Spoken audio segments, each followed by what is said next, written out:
Ready. Hello. Yes. Hello. Hi, Seth. You've been building this AI community in DC for over a year now. Mm-hmm. What's your take? How do you feel this space is evolving in Washington, DC? I think it's exciting because I think we have a long way to go. But what I've seen Catherine, Jabari, you, me, other people do is kind of give a more new and young perspective to the tech community. We love our elders, of course, but I think what's been really cool to see us do is we're holding events that people who are new to the area or just coming up are excited about. And I think for so long, people think that DC and tech is really just a policy thing or a legal thing, but we're bringing experience from everything from startups to your place of employment, which is much bigger than a startup and a lot more financially based. So that's what I've noticed. I think the community is just more exciting because we have more diverse voices now. Amazing. Yeah. So today we have Sam Lee here. Hey guys. He is the Director of Knowledge and at AI Collective DC chapter. We're gonna cook. What are we gonna cook? We're cooking dumplings. So hopefully pretty smooth, pretty easy. Hopefully. We'll see how it goes. And why did we choose dumplings? Because Elif asked me for a recipe and I couldn't think of anything easier. And you've never cooked dumplings before. Not your version. Not my, all right, there's a Turkish version. There's a Turkish version Yes, of dumplings, and that's my favorite food on earth. That's my comfort food. Yep. So we're going to try a different version that I've never tried, and we'll make everything from scratch. Yes. So bear with us. We don't promise that it's going to be the best dumplings, but I think we'll enjoy it. Yeah, no, let's do it. I'm excited. All right, let's start with the dough. I think you can start with figuring that situation. Out. Yeah, this cabbage. This enormously huge cabbage that exactly. I'm definitely not going to cut this right, but it's okay. Okay, while you're doing it, I want you to talk to me a little bit about your career, because you went to Georgetown. I did. School of Foreign Service, right? Oh, yes, actually, yep. Exactly. And we have a similar background in that regard. And I wanted to ask you, how did that transition happen from the field of international relations, political science to technology? Because one of the reasons why I'm really inspired to do this podcast is to encourage people who don't have a technical background to jump on this debate. I always say AI is way too important to leave at the hands of software developers only. Sure. Nothing against them. We love them. Thank you guys. You're very smart. But, like people who studied ethics and politics and sociology and psychology should be included in this debate if we're building a future. So talk to me a little bit about how your journey evolved from foreign service to technology. Yeah, it's funny you mentioned ethics because that was kind of the gateway for me. I took a data ethics course during college, and that was my first exposure to the potential dangers of, like, yes, data evolution, but I think this technological innovation in general. And I think throughout college, I was always pretty good about just making content. I mean, back then it was more solely just for fun, but I have a YouTube channel. I did a podcast in college, and it was pretty much just always a good way to kind of just check in with how things were going. And that's kind of how I view podcasts these days, where it provides like a nuanced check-in point for people interested in AI. And I think the transition really was because of the first job I had out of college. I was able to do podcast work. So when I started doing more AI community building with Catherine and team, it was a pretty natural flow just to be like, well, I can do a podcast to start. And that's, of course, evolved to not just the podcast, but we had been doing like live stream recaps of events. We did news roundups for a while. I do a lot more like Notion events now for the chapter. So what do you think your background in policy gave? Like, what kind of perspective it added, like dealing with technical people? Yeah, I think there's definitely a gap between people in policy and people who are in more technical fields who both want the same outcome, which is like responsible tech that benefits the most amount of Americans possible.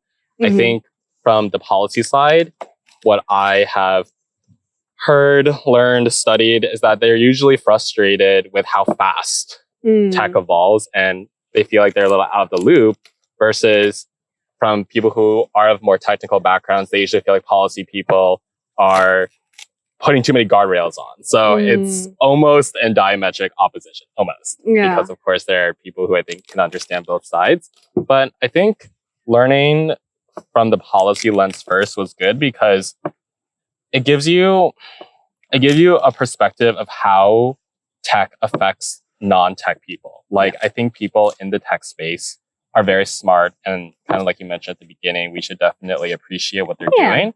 But I think they live in a very different world than a lot of non-technical people do. A lot of us mortals.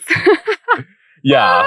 And I think there's a growing space between the two, like what you had mentioned, getting people who don't have strict technical backgrounds more involved. But I mean, I think the way we talk about like technical versus non-technical can be very different. I mean, I think the fact that we can edit content, that's a technical skill. And I think it requires a similar mindset of just like perfecting things and seeing the imperfections. And then, but on the other hand, I do think that the people in DC who aren't technical, I don't think policy should be underrated, because ultimately, I think if you really want to affect change in the country, it has to go through government, a working form of government. For sure. So you've hosted people, you talked about responsible AI, you talked about the new AI Act that the White House recently published. What's your take on what AI safety looks like? After speaking with 15 people in this space since February, where is America heading? I think America's in a good place. I think that, of course, there are always going to be concerns about AI safety with any disruptive technology, but I think it would be wrong to slow down right now. I remember, I think it was about 2 years ago now, when a bunch of tech leaders signed this letter about how we need to slow down development. Of course, that didn't really happen. Was it Elon Musk? Yeah, Elon was on that too. Maybe he created it, but I remember it kind of being a big deal. And of course, the tune has changed. I think what gets lost in the conversation a lot is it's not just like stop AI or grow AI as fast as possible. Yeah, we can move that as we this is a huge cabinet. I don't think we need all of that. We don't. Up to you. I think maybe just like these two. Yeah, you do you. I think we're getting there. As long as they're small enough. We'll figure it out. The dough looks good though. Yeah. I think that you can see this in any of the episodes, but nobody is just of one mind that AI innovation should be at full speed or should be fully stopped. And I think that can only really be seen through podcasts. Yeah. Because it takes like these 30-minute to an hour conversations of really understanding, well, where do you personally draw the line as somebody in trust and safety, or working at a startup, or working in policy? Yeah. So I think that's what I've noticed the most. It's just like, I think generally it's the correct move to push innovation, but of course that doesn't mean we just disregard like the logistical aspects of it, like sustainability, for example. Like, how are we going to make sure we have enough data centers that are sustainable to push the innovation? Doomsday scenario versus, if it's all going to be rainbows and butterflies. Like, what's your take on those two extreme views? I think I'm in the majority, where like I think a lot of people think it's somewhere in the middle, but I think it's because as humans, like, we can't comprehend fully what either would look like. I think something that freaks a lot of people out about AI is like, yes, you have chain of thought. Yes, you can like technically understand a little bit of where it's coming from. But at the end of the day, you don't fully know how these models are coming to their conclusions. And that's what freaks people out. But I think that's like just subjectively super cool that we have been able to create something like that, because it means that whatever the future is. Like maybe it is utopia, maybe it is dystopia. Like humans would have done that, and I don't see that as a bad thing. Like, I think like we as humans, especially the ambitious ones, like to make progress and like to make impact. And of course, like that can go in both directions. But again, I just don't think the answer is to like impede on that too much. Yeah. I see. Let's go back to discussing DC specifically. Sure. Happy So to. if you were to, so you've interviewed a lot of founders and a lot of people who are concerned about policy or who are super enthusiastic about the future. Yep. If a founder came to you and said, why should I start my AI company in Washington, D.C. instead of Silicon Valley? Or should I? Like, what would your response be? I think if you want your client to be the government or something federal related, I don't think there's anywhere better than here. But if it's not, I think there's probably more factors to consider. Yeah. That's a question I asked most of the founders I interviewed. And I think the response is that there is a growing tech startup presence in DC. I mean, our friends at DC Startup and Tech Week know that. I think that just recently there has been this desire for more community among founders in DC specifically, especially I think with the rise of AI, most notably AI agents recently, you can really start your company anywhere. Like it doesn't have to be in a place like Silicon Valley, even though of course that helps immensely. Yeah. But I think because DC is the best place for policy and a lot of legal areas as well, it makes sense because your clientele will be here and they would appreciate, I'm sure, you being like closer rather than farther. But I think if it's outside of the politics or legal realm, like maybe it warrants an extended conversation. I see. Yeah. Yeah, totally. And Virginia is full of small and big companies who are working with federal government. And a lot of the data centers are in Virginia as well. I think the majority of data centers in the country are based in Virginia. So that is another, like if you want to make sure that whatever you're building is sustainable, you would probably want to be here because there's growing demand for the data centers despite the unfortunate effects to residents of those areas. But that is what's happening. After speaking all those founders, was there a startup or a product that you thought was super cool? Yes. Trustable, guys. Trustible. Trustable. Hi, John. Hi, Andrew, if you're watching. They have been great partners of the pod. I've had John on 3 times now to talk about various things, but they're this really cool, responsible AI startup that helps companies basically develop AI governance structures that work for that company.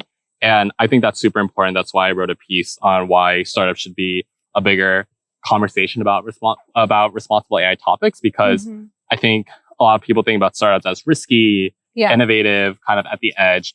But I think what's cool about a lot of DC startups is that they are really focused on helping companies and others identify like how to deploy AI responsibly. So as Trustable's motto is AI responsibly, I would recommend people check that out. And we'll probably have them on again at some point. I wonder how they're going about it. Like in my work, day-to-day work, I work for a very big enterprise. And we're trying to bring in AI into our internal products. Yeah. And like from who owns the data to who deploys and which team is going to be involved, especially if the data is confidential. If it's not, I wish it was. I wish the data that I was dealing with wasn't confidential. I would have played with all the tools out there and made like really cool games and stuff like that. But unfortunately, a lot of companies are facing with the same dilemma. Like your data is what's the word? Proprietary. That's not a word that I can pronounce. Bella, Asha. Like there's a lot of concerns about like how you feed in that data into AI. Totally. And whether it would be trained on it or even if it's a safe environment from a tech perspective. The end users the business users that I work with, are very concerned, especially if they're dealing with legal situations or company data that's supposed to be confidential. Yeah. Like it's a very tricky area. Do you see a world where cybersecurity, it's going to evolve on its own, but where do you draw the line between let's innovate, let's go full force versus, let's take a step back and make sure we're not putting our data out there? Yeah, I think that's where you need a really strong legal team. I've seen, especially OpenAI recently opening like their DC office and trying to hire a bunch of both government and legal folks, because at the end of the day, as we saw, well, we're recording this at the beginning of September, but Anthropic recently just like agreed to pay a substantial amount of money to a lot of like book publishers that it's been training its data off of.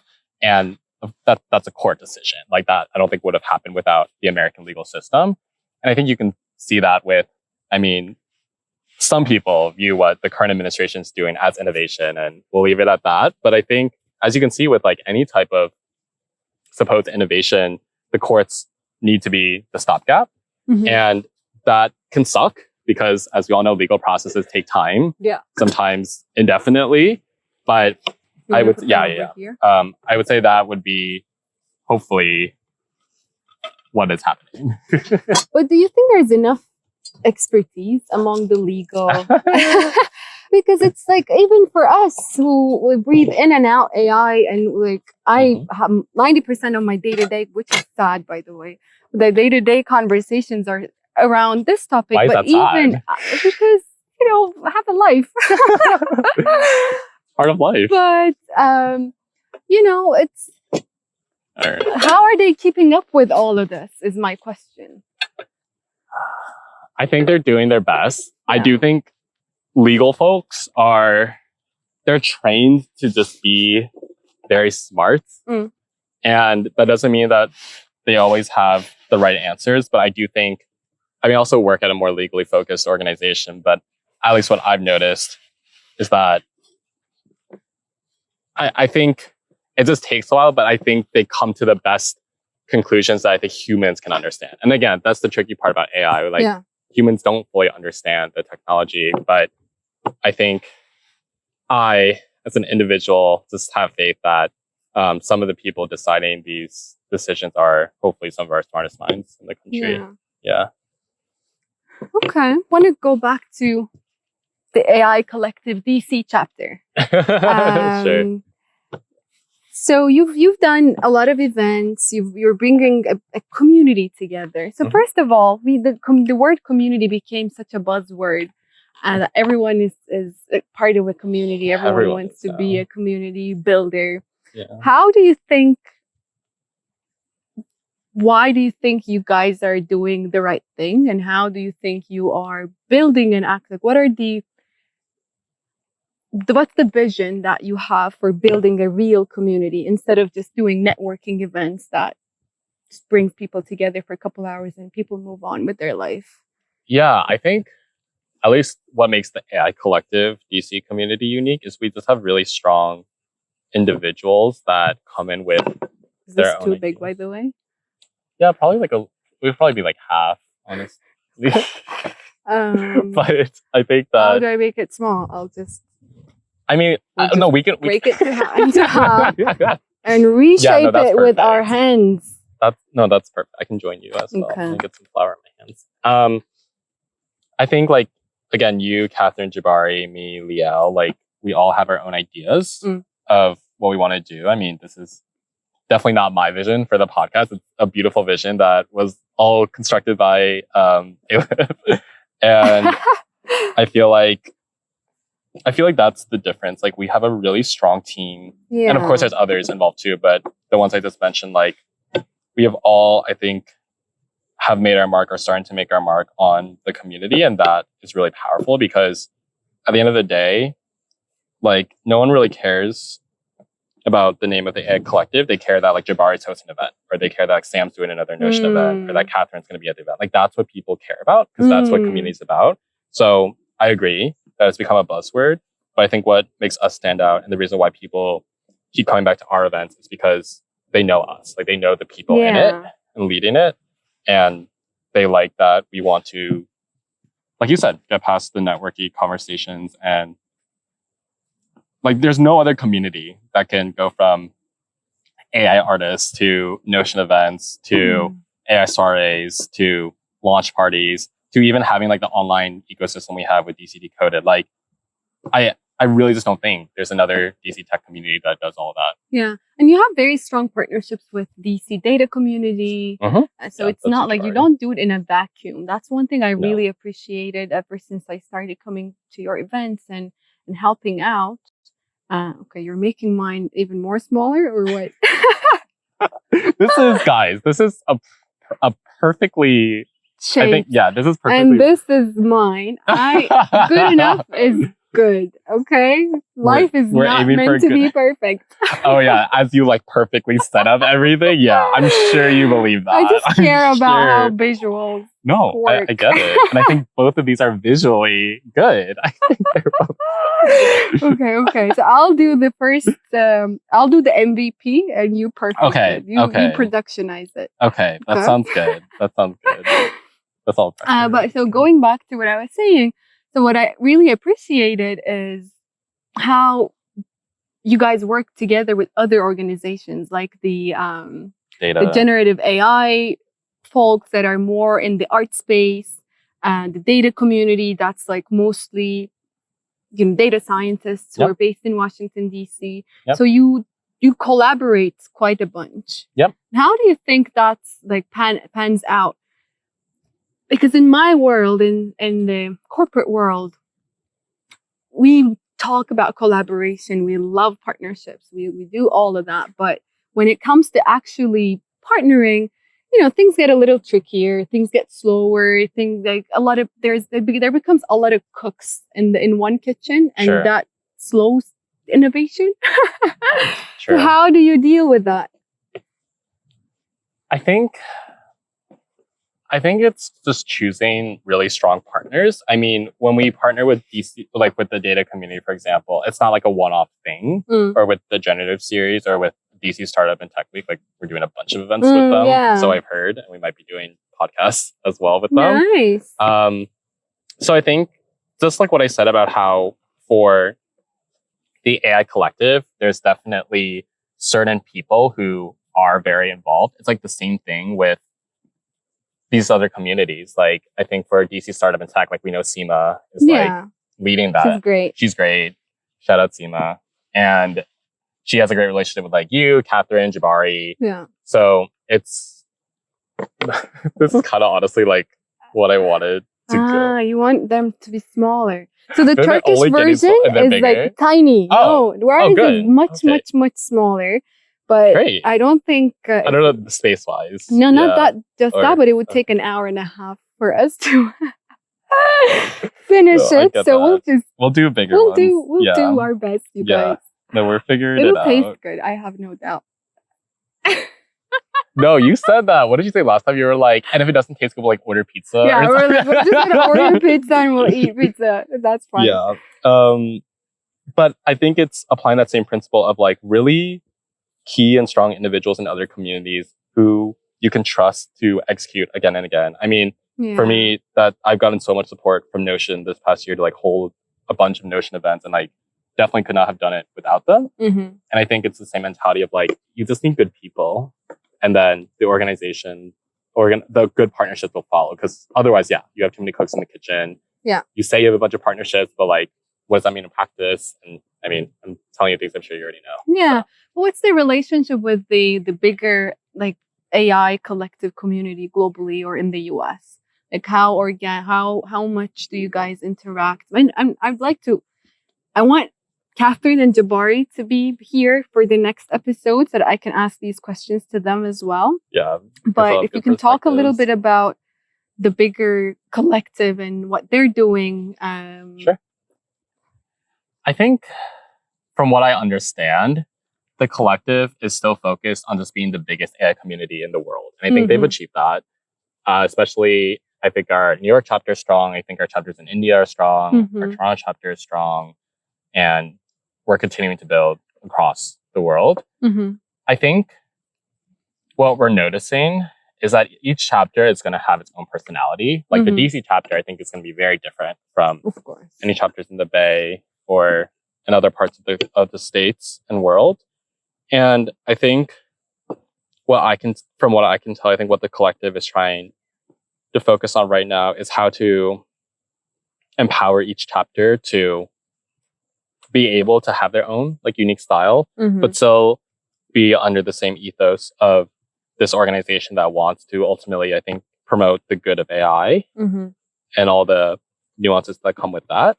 So I think that's the goal. The goal is to be the largest community and to sustain that. And that's a lot of work. And a lot of that is because of Catherine and Chappie, the head of the AI collective. Yeah. So yeah, I think it's just finding that balance of course, there are going to be cultural differences and different goals per chapter, but we're still all working towards the same thing. Yeah. I love that. I want to ask you about your content creation journey. Sure. What I noticed from your style is that, like, instead of trying to go viral, instead of trying to cater to everybody, and that's one thing you told me when I first told you, you know, I want to interview this person. Now you were like, chill out, girl. So instead of like going big, I realized you go deep. Like instead of having like millions of subscribers, you want to have like 100 real listeners. Yeah. How did you come to that, and why? Because that's so counterintuitive to the day and age that we're in social media. Sure. Well, let me be clear. Millions of subscribers would not be opposed. I would not be opposed to that. But yeah, like it's not the goal. Yeah. And I think it's because I think the more serious you pursue content, the more you realize that as long as you have up to like 1,000 true fans, like you can be fine. Like you can make something out of that. And also because I think we're currently in a period where there is so much content where like if you are not making something different, I just really don't see the point of you putting that to the public, personal opinion. And in order to be different, you have to cater to more niche audiences. So I think following the chain of logic, you kind of arrive at that conclusion of, okay, well, in order to be different, I'm not just going to be another like hard fork. I'm not going to be another Uncanny Valley, New York Times and Wired, respectively. I need to do something for my community. So I think the fact that we have like 650 plus subscribers who are majority just AI professionals in DC is something I'm very proud of. And I think it's reflective of what we are trying to build, which is a product for the community by the community. So it feels special. It feels more special than like, of course, like it'd be great to have 2,000, 3,000, a million, but like, where does that stop? Like there's not a point where you're like, great, I have 100 million subscribers, which is, I don't think anybody does. So it feels more special and like more meaningful and more long lasting than just constantly chasing virality. Again, not opposed, but not something to like beat yourself up about. And also, I don't know, it feels more authentic. And that's what the word community should be about. Totally. It shouldn't be about, you know, I remember you said something like there are so many good podcasts out there. And what would make us is that we want to speak to our community and ask questions to them instead of because everything is so accessible nowadays. Like information, the access to information is not a problem. Nope. The problem is curation of relevant content. Exactly. And I think you guys are doing a very, very good job in that as the director of knowledge. Thank you. And the history of the dumpling, oh my God. I mean, like some of my ancestors. So pretty sure it definitely started in Asia. There's no way it's not Asia. I think so Yeah. too. So it started in Asia. Don't quote us on this, but don't quote us on anything we're about to say, but let's say 500 BC. Let's just say 500 BC. Somebody probably was just eating these things separately, but then one day, a genius, let's just call him Sam, he decided to put it all together, and man had fire at that point. So once he boiled it, he realized that this was something that he could sell and be a really popular product. And I think the rest is history. And now, thanks to that guy named Sam, we have dumplings. So that's the history. I love it. Do you think this is too much? Like half of it, maybe? Half, yeah. Okay. And I have a lot. And I think every culture has their own version of dumplings. 100%. That's what I love 100%. about it. It's such a universal thing. And I also brought yogurt because in Turkey we add yogurt on everything. Like I would eat yogurt with pasta. Sorry, Italians, but whoa. yeah, Yeah, you sorry. eat yogurt with. It's really good. You're gonna see. No, I believe you. I'm excited to try it. So, I think we can put like these and take that space for us. Yeah, sure. I mean, we will want to put this eventually on that, but yeah. Yeah. So I brought some yogurt, so we're gonna mix and match the Turkish version, and I made the yogurt. It's that's my red line. The yogurt in the West is mostly sweet. Yeah. And we eat yogurt like sour. Okay. It's like the sour cream for us. So it's called vinegar? Yes. You asked for a brown vinegar. I found black vinegar. I think that's what I meant. It's fine. Okay. Very essential. Especially like there's Chinese brands of it that are very just quintessential. But yes, vinegar to the Chinese. Hopefully not disrespecting. I'm just happy to be here, guys. Like literally, I'm happy to be here. AI as artificial intelligence.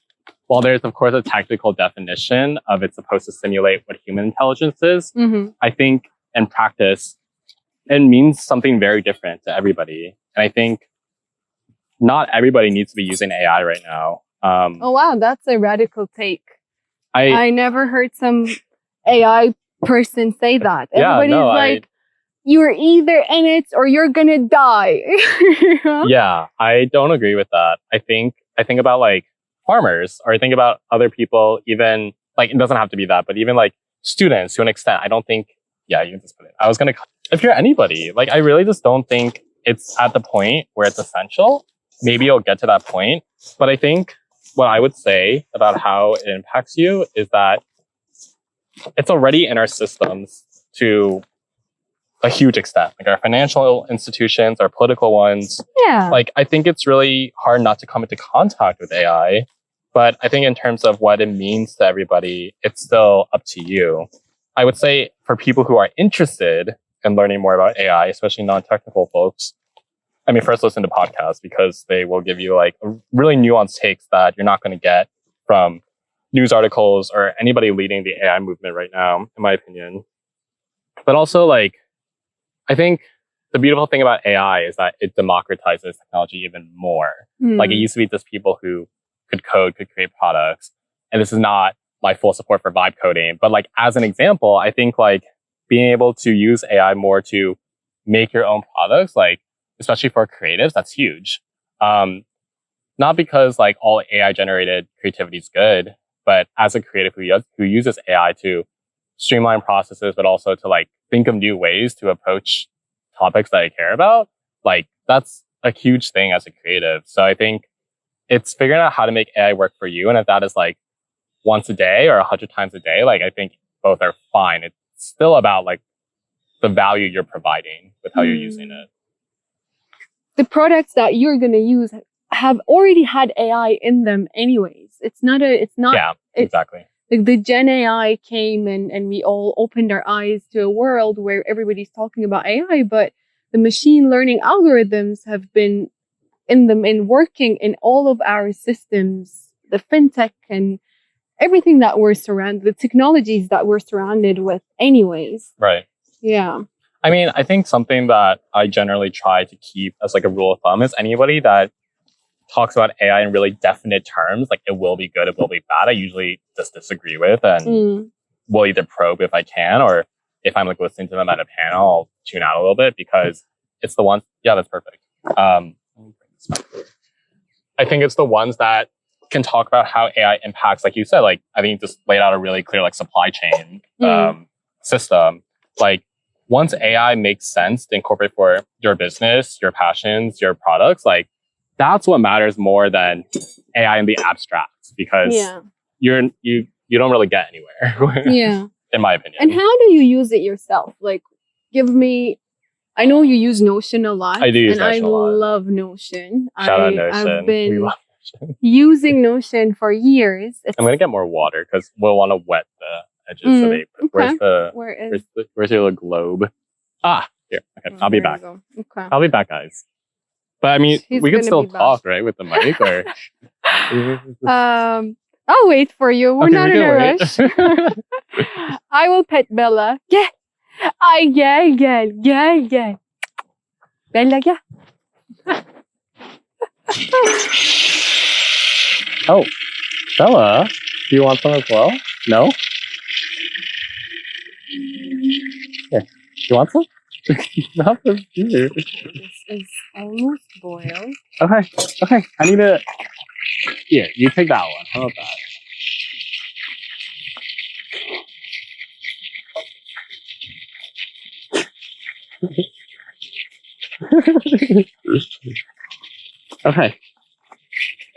Okay. Just because AI is, yes, a novel topic does not mean the rules of being human do not apply anymore. The rules of businesses don't apply anymore. If anything, they're heightened. Mm-hmm. Yeah. Human beyond tech. I know, exactly.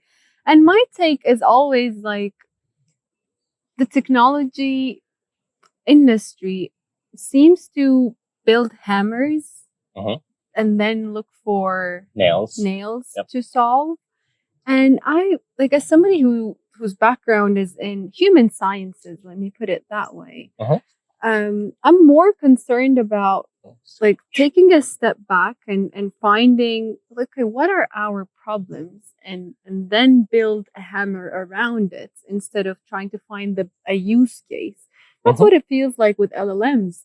Like, it's a great technology. You've put it out there, and now we're all trying to find use cases for it instead of putting the human at the center. And when I say a human, I don't mean it just what we need at work, but more like holistically. What does it mean to be a human? Totally.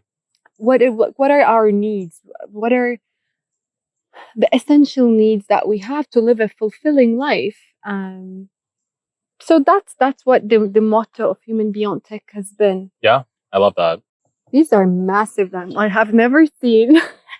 Yeah. These look like Georgian. This is more, the shape that we were hoping for. We were going. It's okay. We'll figure it out. No, it'll be good. Yeah. This probably will take longer to cook.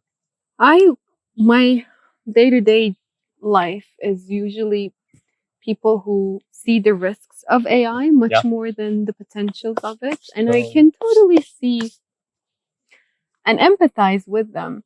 Like what I hear at work is kind of like, they feel like it's like the 90s when the internet came, how they had to shift the way they're working. They see the same thing happening, and but a big problem is that they don't trust it.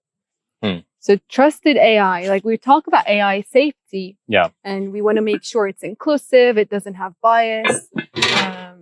I also brought this spoon. Oh, perfect. What's your take on the trust issue? Because you really can't trust the output yet. Totally. I think that's actually the good part. Like, I think the fact that you approach AI as it currently stands with skepticism is actually really good.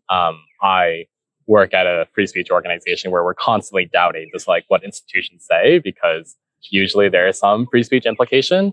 And the first step towards authoritarianism is like when free speech is starting to be attacked and silenced. So maybe that's just my bias, but I think skepticism is super healthy and important. And I'm really glad to hear that, because especially at your organization that has maybe global implications. And it's important because I don't know if we'll ever get to a point where we fully trust AI. Do we fully trust humans? I don't.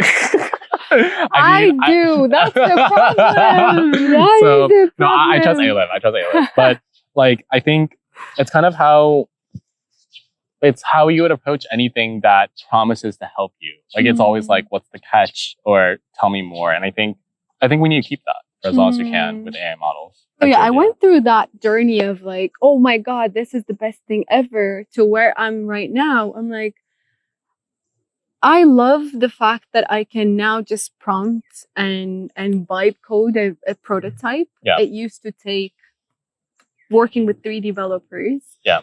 And coming up with wireframes. And, you know, at work, I stopped doing PowerPoints. I literally just built the web app. Yeah. Instead of telling them this is what I want it to look like. And this, like, instead of doing wireframes, I'm like, yalla, this is what I want it to look like. And then we work on the back end. Totally. And I really encourage my colleagues to do the same. Yeah. So that's incredible. Like, I feel like a superhuman. Now I'm able to do things that I wasn't able to do last year. Yeah. But on the other hand, I'm concerned about losing meaning at work even more.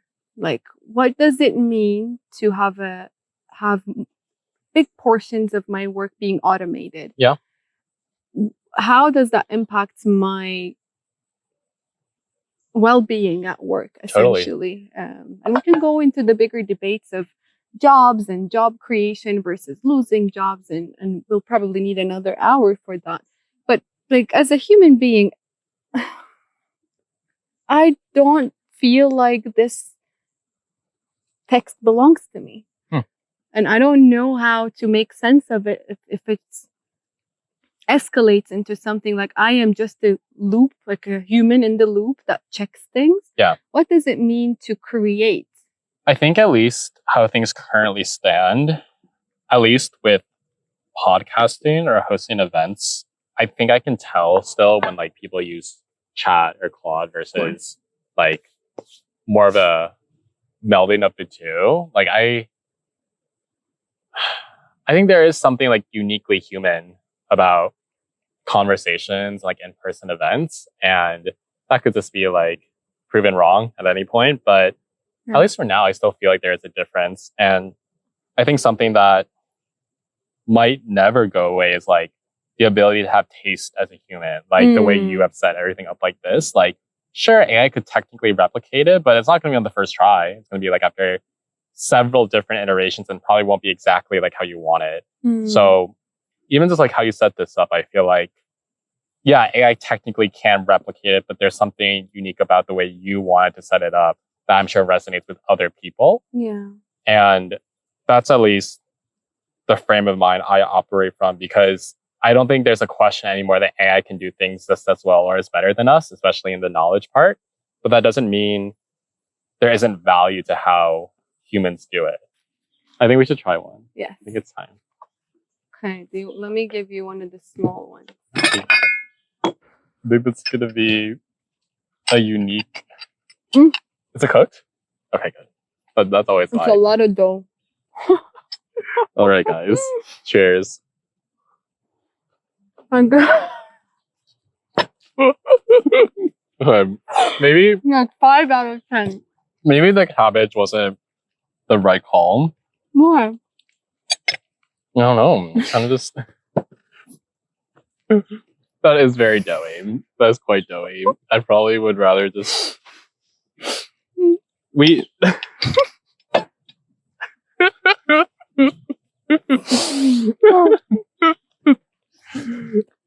There's not salt.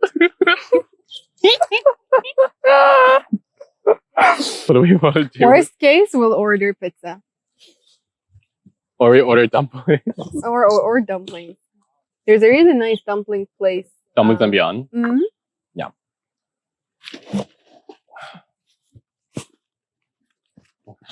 Okay. Oh. We're gonna eat.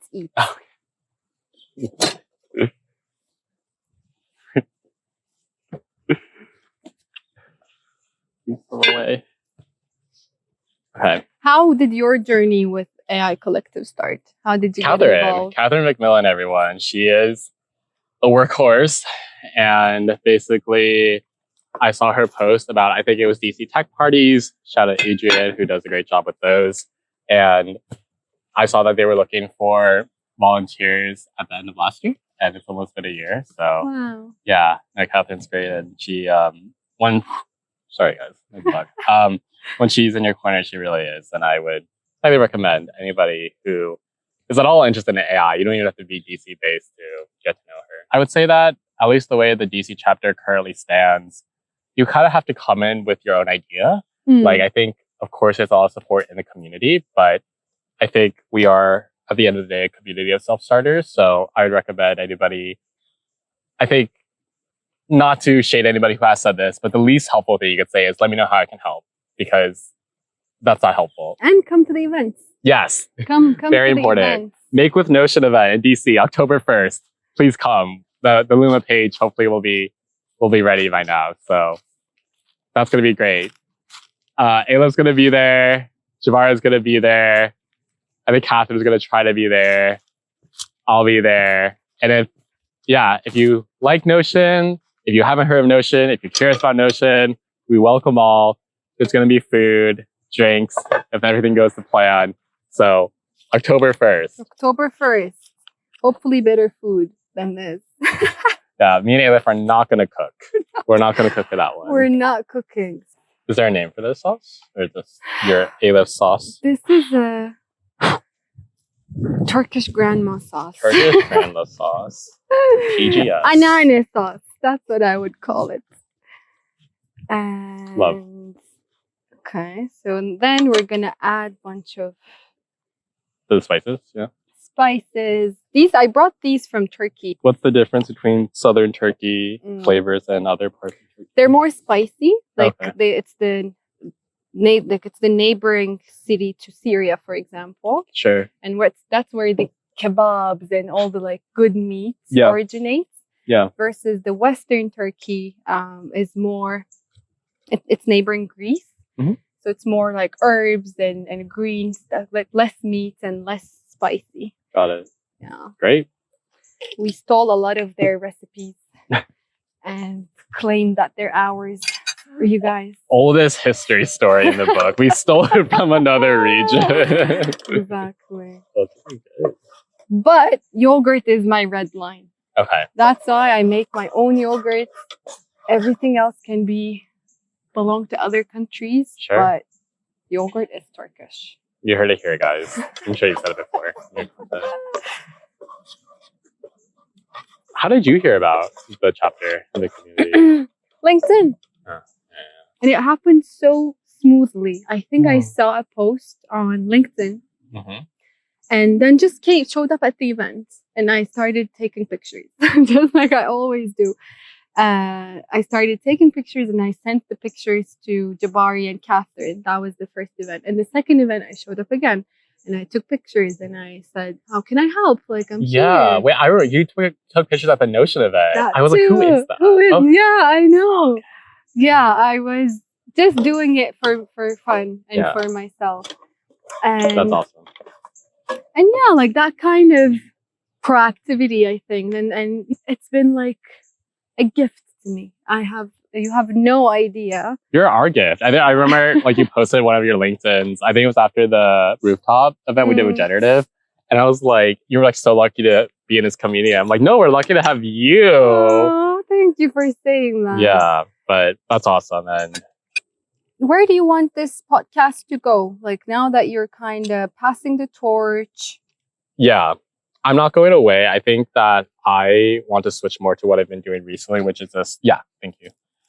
Which is more the live stream episodes talking about very specific things, like about the White House AI action plan or the No DeepSeek Act that's still stalled in Congress. Yeah. So I want to shift to more quick hits and let you do more of the nuance. Thank you. Mm-hmm. And I also think that for the podcast in general, I would love to see multiple shows under the chapter brand. Like, Yeah. I still think the original mission of the podcast stands true, which is to be the go-to source for what's really happening with AI in DC. Yeah. That requires multiple voices and multiple series ideas and multiple perspectives. And I think the only barrier is the ability to execute and actually put stuff out. So I hope that in the year we are doing multiple shows, because it's not easy. It's not easy at all. I think they like mine a lot more than I know. But They're I'm not- used to them and I'm not okay. afraid of them at all. I Yeah. have a good relationship. Oh, you're like queen bee. This is queen bee behavior. Wait, I want to try the yogurt sauce as well. This is your Oh, yogurt. okay. I have my own. Sorry, I got Hello, distracted buddy. by this. Hello. Come. Wow, you really are like their mom.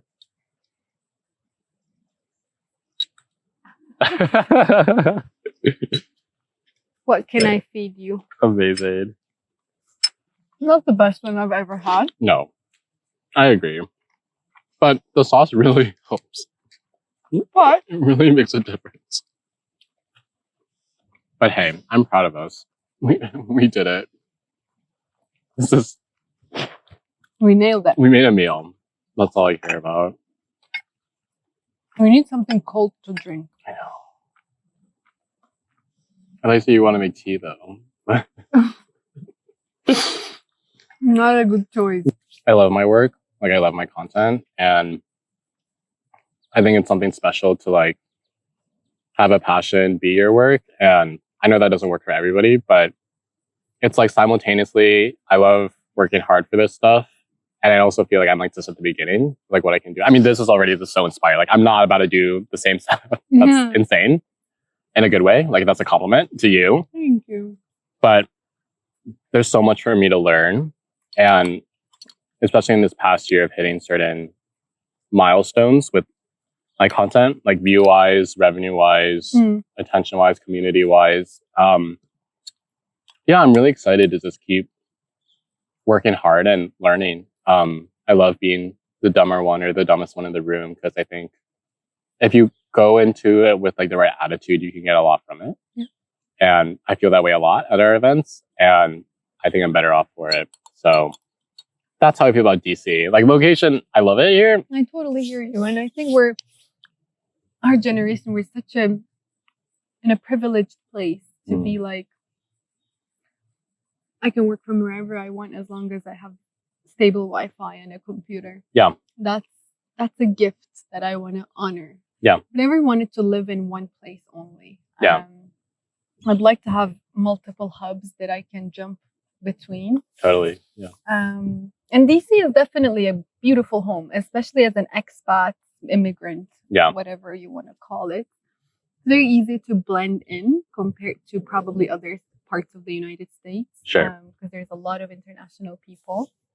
And it has a lot to offer. Like the fact that we have this, like this is not what people think about when they think about DC. People think that DC is all these like massive government buildings and like gray and people in suits. But 15 minutes away from that, you have this beautiful gardens and trails, and I don't know, DC has a lot to offer. So I feel very, very grateful to be here.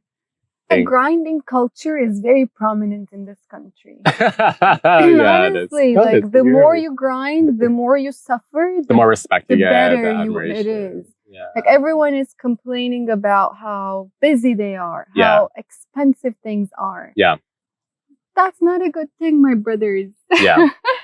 I don't know. Yeah. I might have gotten a little tired in life. Yeah.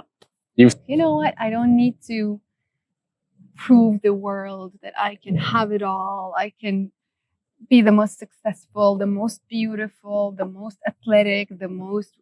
Bella has no intention to become the best dog.